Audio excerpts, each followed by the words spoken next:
శరీరాశ, నేత్రాశ, జీవపు డంబం. అంటే ఇవన్నీ ఈ మూడు కూడా శరీరాశలు, శరీర కోరికలు కలిగిస్తాయి.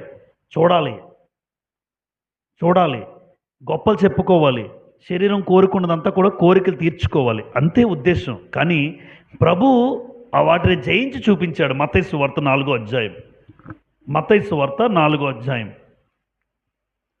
శరీరాశలను జయించాలంటే చాలా చాలా ప్రాముఖ్యమైనది ఏంటి అంటే, ఎక్కువ మంది ఇక్కడ పడిపోతారు కాబట్టి చెప్తున్నాను. శరీర యాచలు అంటే శరీరానికి ఏముంటాయి? ఇచ్చలు.